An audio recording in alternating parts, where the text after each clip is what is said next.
Conhecido no território de atuação do programa como esquisito e provocador, o jovem R demonstra destinar poucos cuidados para com a própria higiene.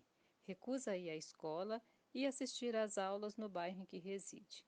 Costuma usar muitos xingamentos e ofensas para as pessoas filiadas a qualquer partido político, e não poucas vezes manifesta-se de forma irônica quando algum assunto relacionado à religião é suscitado.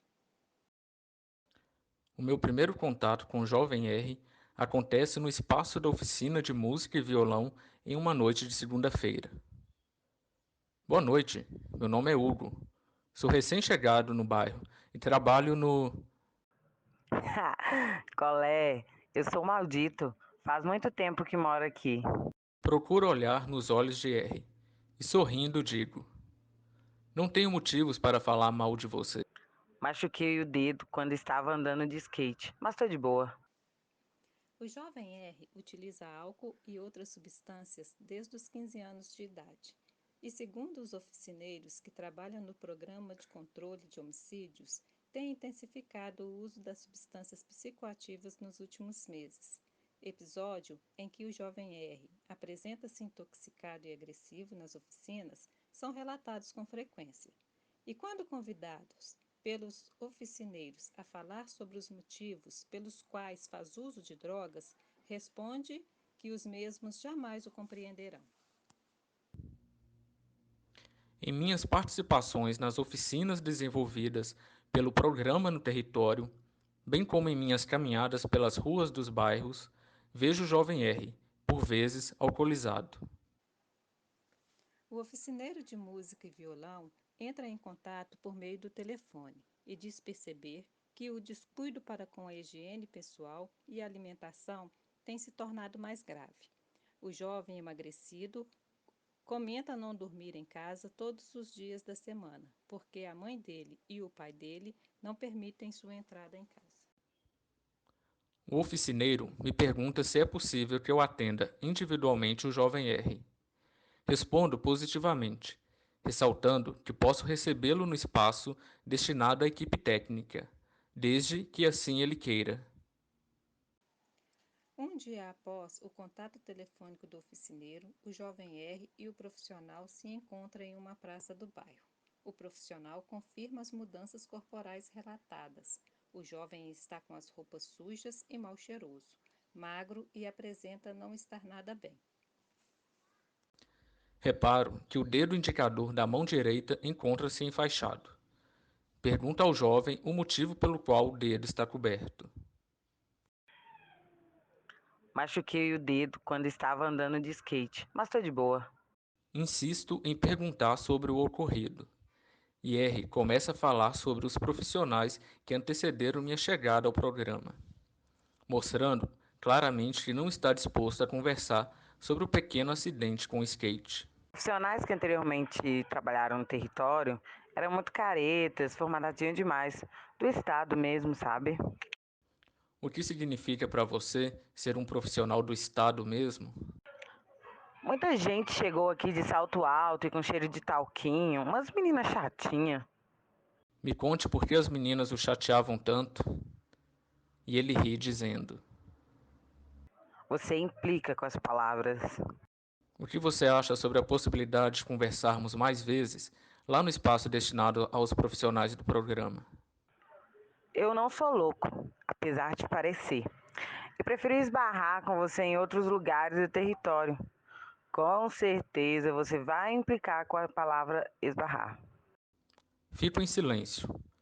Encontro R próximo ao templo de uma igreja protestante.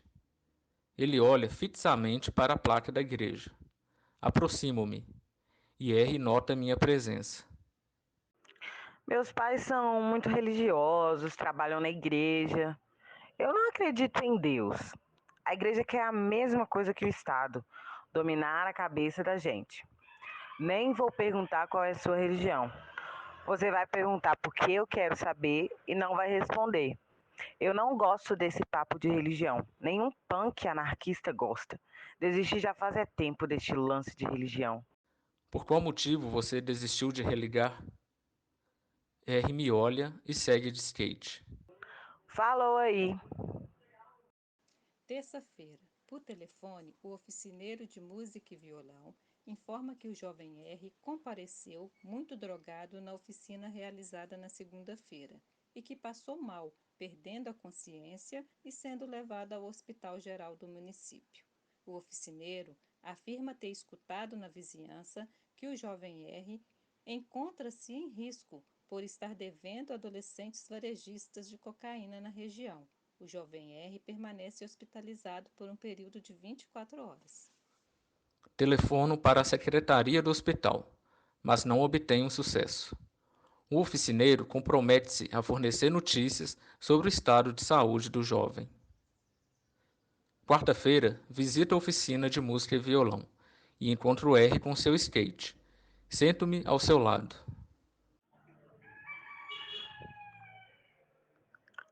E aí? Como foi lá?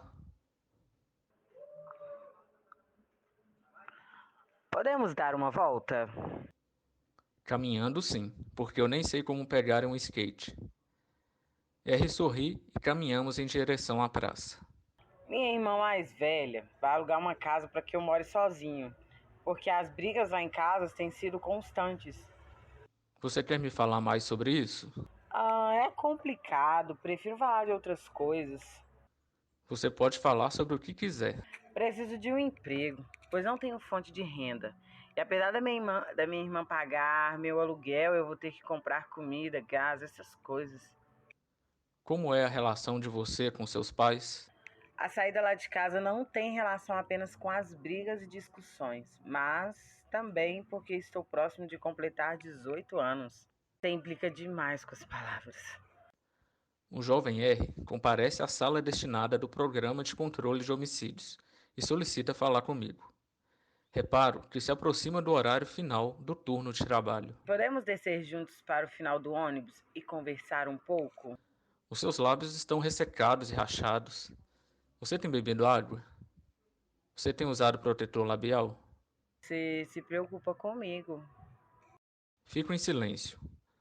Antes de chegar ao final do ônibus, caminho em direção à praça e sento-me no banco. R senta-se ao meu lado e olha fixamente para a frente. A mulher que eu chamo de mãe, na verdade, é minha tia. Minha mãe de verdade é a S. Ela mora no barracão dos fundos e é irmã da minha tia, que é minha mãe adotiva. Quando ela ficou grávida de mim, ela queria tirar. Só que aí a irmã dela, que já era casada, falou altas paradas com elas e disse que quando o neném nascesse, registraria como se fosse filho dela e do marido dela. Daí foi isso. Eu nasci, ela não me quis mesmo. Aí meu tio foi lá e me registrou como filho dele. E aí eu cresci chamando eles de pai e mãe. Só que quando eu tinha uns 4 para 5 anos, a S voltou e não tinha onde morar. Ela foi morar lá nos fundos, sabe? Eu nem sei falar quem foi que me contou isso tudo.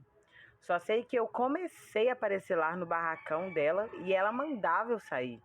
Uma vez ela disse que eu não entendia o porquê não deixaram ela resolver tudo antes de eu nascer. Fiquei sem entender. Ela ainda mora lá nos fundos, mas ela não é minha mãe, né? Minha mãe e meu pai, aqueles do registro. Mas eles não gostam muito de mim. Acho que eles queriam que eu fosse crente igual a eles. Não quero falar disso mais, mas hoje deu vontade de falar com você. Sei lá, você implica com as coisas que a gente fala, mas é gente boa. O jovem R telefona no núcleo e solicita falar comigo. Alô? Ou, e aí? Tô ligando pra saber se você tá aí. Eu mudei de casa. É, mudou mesmo. Já está até ligando?